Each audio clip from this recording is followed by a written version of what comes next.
Welcome back to Movie Village. Our movie today is about a group of people stranded at a mountain rest stop during a blizzard. One of the people in the group discovered a kidnapped child.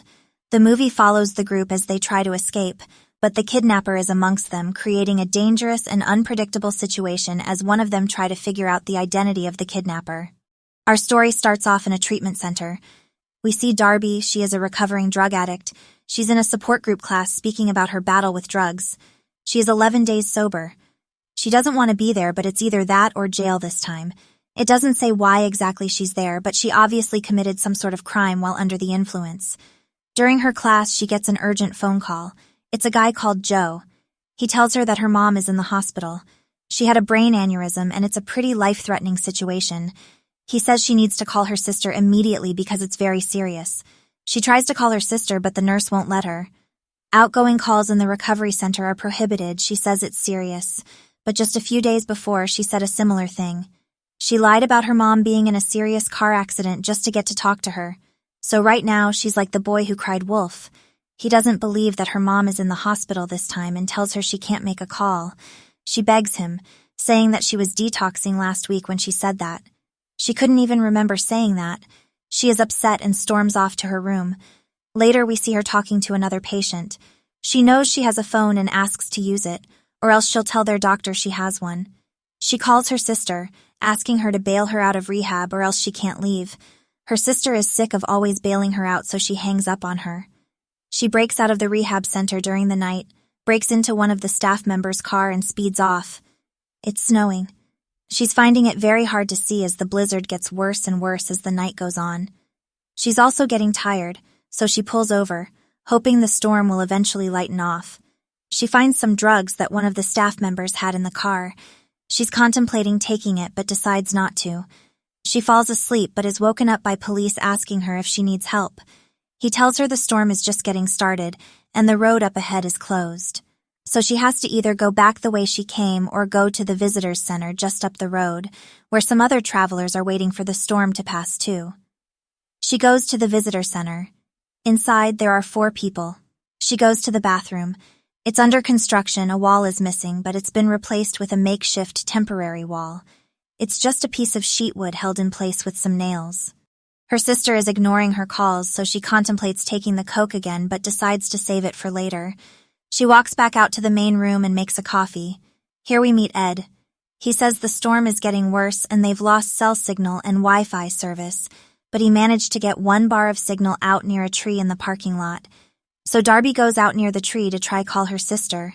While out there, she thought she heard something and tried to figure out where the noise was coming from. She walks over to a van and peeks inside and is shocked to see a little girl screaming for help.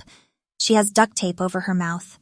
Her hands and legs are tied, and there's a rope tied around her waist that is attached to the van so she can't move. Darby can't believe her eyes. She was going to run back inside for help but realized that the kidnapper is obviously one of the 4 people inside, so she tries to break into the van instead. She takes a picture of the license plate and tells the little girl that she promises she won't leave her and that she'll get her out soon. She tries to get cell service to call the police. She grabs the box cutter she took from the rehab center and puts it in her pocket. Ed comes out asking if she's okay. She doesn't know who the kidnapper is, so she tells him she's okay and goes back inside to try figure out who can help her. Sandy tells her to come play cards with her and her husband Ed. The other guy is Lars. He seems very quiet and is playing a board game by himself. The guy sleeping is Ash. Ed asks everyone if they want to play poker. They'll be there for hours, so at least it'll pass some time for them. Darby is still trying to figure out which of the 4 people she can ask for help from. She asks everyone where they are from, hoping that the kidnapper will say the state that it shows on the van's license plate. But none of them say the van's plate location. Ed tells her he was a Marine. He seems very trustworthy, so she's feeling like she can trust him, so maybe she will ask him for help. Lars says he's heading to Nevada. Darby is trying her best to not freak out as the van with the little girl has Nevada plates. So she knows it's his van. It doesn't help that he gets mad during a poker game and throws his cards, making her feel more on edge. He apologizes and picks them up. She tries to call the police again, but there is still no signal. She doesn't want the kidnapper seeing her go outside in case he gets suspicious. So she goes to the bathroom, breaks off a part of the temporary wall, and sneaks out to the van trying to break the girl out again. She finally gets into the van, but she sees someone coming, so she hides under a blanket. It's Lars, and he's talking to the girl, saying he's going to warm up the van for her. He says he forgot to bring her a snack, so he goes back inside to get her some food. The little girl is called Jay. Darby saw that Lars has a gun, so she doesn't try to break the girl out without help, as she fears Lars will freak out and unalive everyone if he sees her in the van. She knows he can't drive due to the storm, so she knows the girl isn't going to be taken anywhere anytime soon, so she feels it's safe leaving her there alone again for a little while longer. Lars comes back with snacks and sees footprints on the snow that lead away from the van. He knows someone has been near the van. Ash notices Darby has been gone a long time and asks her if she's okay. She was about to tell him what was happening, but Lars bursts in on her, so Darby pretends that they were kissing, in hopes that it'll make him leave them alone. She tells Ash about the little girl, and he is shocked. She tells him she needs to bring the girl in immediately because she thinks she's sick, because she's wearing some sort of medical alert bracelet. Darby tells Ash that Lars has a gun. Ash goes through a toolbox and finds a nail gun to defend themselves with. She goes out to the little girl and tells her she's bringing her inside now. She's crying and scared, and she asks Darby where the two men are. Darby is shocked to hear this and asks, "What two men?" She said, "The two men who took me." So who is the second kidnapper? Darby then sees Lars talking to Ash and quickly realizes that they are both together and have kidnapped Jay. Ash tells Lars that they have to do damage control and have to unalive Darby before she tries to get back into the visitors center. They get to the van, but Darby is gone. They see her and chase after her. She makes it inside again through the temporary wall. Ed is growing suspicious of how the two boys are behaving and asks if Darby is okay. Ash smiles and says it's all good, but the smile he gives makes Ed feel like he is lying, so he doesn't believe him. Ash finds Darby. Lars comes in acting suspicious too, so Sandy and Ed talk amongst themselves, saying that something strange is going on. They ask Lars where Darby is. He said she's outside trying to get a phone signal. He doesn't believe him and goes outside to make sure she's okay. Back in the bathroom, Ash is taunting her, saying how he's going to end her. She is begging him not to do it. In the van, Jay finds the box cutter that fell out of Darby's pocket and cuts the tape off of her hands and legs. Ed is outside looking for Darby, and inside, Ash says he's having a bad day. First, he kidnaps the child, then she gets sick, and now Darby the junkie is making things more difficult for him. She calls him a child M-word. He says he is not, that he was paid to kidnap the child. She's rich. Her dad is a rich tech guy who has it all. He was paid to transport the girl to a person so they could get ransom money and then ship her right back without a scratch on her head. But now Darby has messed it up. Ash says she has Addison's disease, and if she gets too excited, she will OD on adrenaline. Sandy goes looking for Darby, so Ash pretends they are making out. She asks to talk to Darby alone. He whispers that if she says anything, he'll unalive everyone there, so obviously she doesn't want that, so she says nothing. Sandy thinks something is going on and tells her if something is happening, tell her now. She won't tell Sandy anything. Darby sees that Jay has escaped from the van. Ash and Lars then see her too, so Lars goes running after her. Darby attacks Ash with a hammer, knocking the gun out of his hand. He almost unalives her, but Lars interrupts him by asking what he's doing. Lars seems worried for Jay. He doesn't want her to freeze to death, so he demands they go looking for her. The keys to the van fall out of Ash's pocket. He doesn't notice, so Darby grabs them and puts them in her pocket.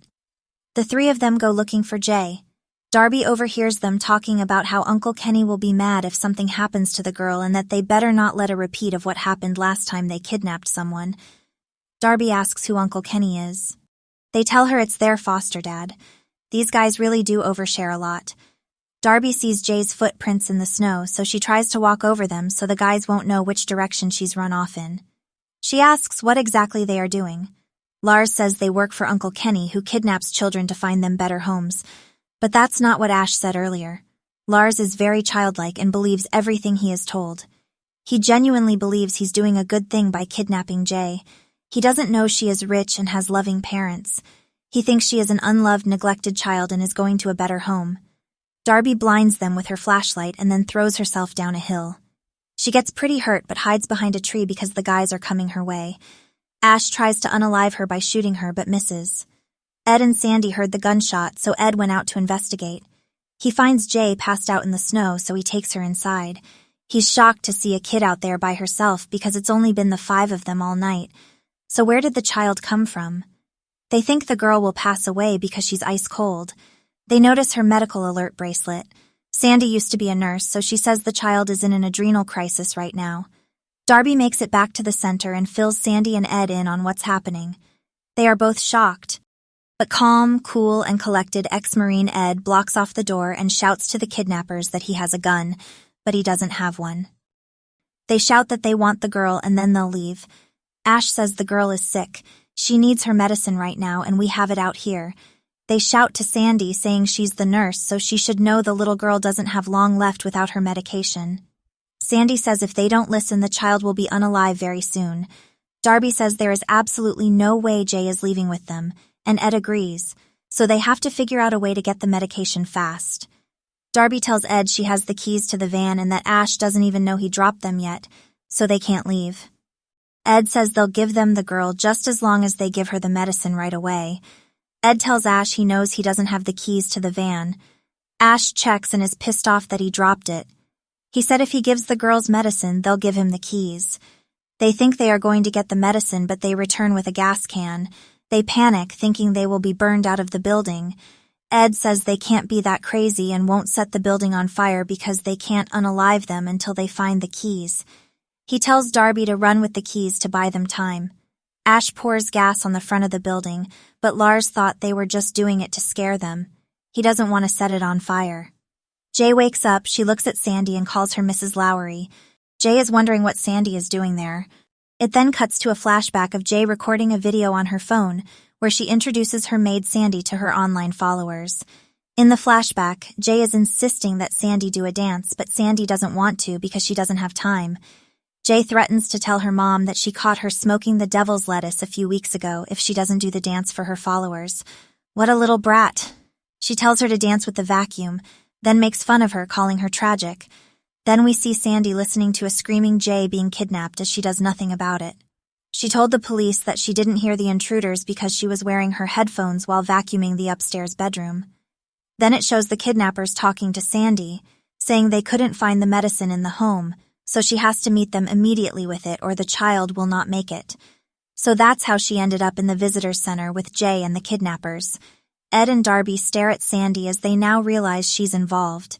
The guys were going to set fire to the center, but Sandy tells them that Darby and Ed don't have a gun. Sandy then maces Darby. Sandy tells Ed that the bank called her and told her all of their savings were gone, so she tried to fix it for them. She was going to get a good cut of the money and the girl wasn't going to get hurt. Ed can't believe what his wife is telling him and says she should have just told him their money was gone. They could have figured it out. She lets Ash and Lars in. They give Sandy Jay's medicine. She gives it to a scared, crying Jay. Sandy asks Jay and Lars to confirm that they are not going to hurt Jay, and she'll go home as soon as they get the ransom money. Darby says they were never going to ransom her and tells them that she overheard them say they traffic kids and sell them. Sandy doesn't believe her. Lars butts in and says, "No, we weren't going to traffic her. We were going to find her a better home." Sandy now realizes the truth of what's happening and starts to cry. She obviously doesn't want any harm to come to Jay. Ed is so shocked and disappointed that she is involved in all of this. Ash tells Sandy and Lars that if they don't deliver the girl, they will be unalived. Ash asks Ed for the keys, but he won't say where they are. He then unalives Ed. A heartbroken Sandy screams her head off. She maces Lars, so Ash then unalives her too. Darby is crying on the floor. Her eyes feel like they are on fire because of the mace. She tries to get the mace, but Ash gives her a really hard kick in the stomach, stopping her. Ash then drags Darby to the wall and nails her hands to it. She puts up a fight, but she's in so much pain that she just doesn't have the energy to fight him off. Lars is crying outside, asking why he unalived Sandy and Ed. He doesn't want anyone to get hurt. Darby asks Jay to help her. She needs her to go get the hammer for her. They haven't unalived her yet because Darby still hasn't told them where the keys are. Ash has Darby's phone. It gets a signal for a second, and a message comes through. He tells her that her mom has passed away. Darby starts to cry again, but she tries to stop herself. She knows she needs to stay strong for her and Jay. Another message came through saying her text to the cops had been delivered. So Jay and Ash know they are fighting against time and need to get the keys as soon as possible. Darby is in shock knowing that her mom has passed away, so now she's not even listening to Ash demanding she tell him where the keys are. He threatens to put a nail through Jay's wrist, but Darby is still in what looks like a trance state and isn't saying anything. Lars shouts at him to stop. After hearing Jay beg her for help, Darby snaps out of it and says the keys are in the snow outside the bathroom. Ash goes looking for the keys and warns Lars to shoot her if she moves. We see that the police are on their way. Lars tells Jay it'll be okay. They will be out of there in no time. He is still convinced that they are bringing this wealthy child to a loving family who will adopt her and take good care of her. We all know exactly what her fate will be if she leaves with them. There are some sick, twisted people out there, that's for sure. Darby whispers to Jay that she needs her to turn the lights off. She's scared but says that Lars won't hurt her. A scared Jay slowly walks over to the lights while staring at Lars. Lars demands she sit down, but she won't listen to him. She knows if she sits back down, they will take her and she'll never see her family again. Lars then takes out the coke and takes it. She pulls the nail out and nearly passes out from the pain. Lars tries to turn the lights on again, but Jay is screaming and pulling at him to try to keep him away from the light switch. Darby hits Lars with the hammer. Ash overhears and runs in, pointing the nail gun at Darby. Jay hits the nail gun with a hammer, trying to knock it out of his hand, but instead sets it off. A nail flies out and unalives Lars. Ash can't believe Lars is now unalived. Darby and Jay rush to the car and speed off, but then crash into a pole. Ash goes back into the building and sets it on fire. A police officer finally arrived. Ash was just about to unalive the cop, but he sees he is telling Darby to drop the weapon. She's trying to tell him that Ash has a nail gun, but he won't listen. He then shoots Darby in the side and she falls down beside Ash. Ash then unalives the cop and tries to unalive Darby, but there are no bullets left. She then takes out the screwdriver from her pocket and unalives Ash. Darby crawls to the officer and calls for help on his radio. She is one hell of a fighter, that's for sure. We then see Darby back at the rehab center. This time she is on her 48th day of recovery. It's the longest she has ever stayed there. Looks like she means it this time. She's finally getting a second chance at life and wanting to stay clean once and for all. In her room, she has a picture hung on the wall. Jay drew it. She drew Darby as her superhero. It ends with her sister coming to visit her. They are both happy to see one another. Our story ends there. Till next time, guys. Take care.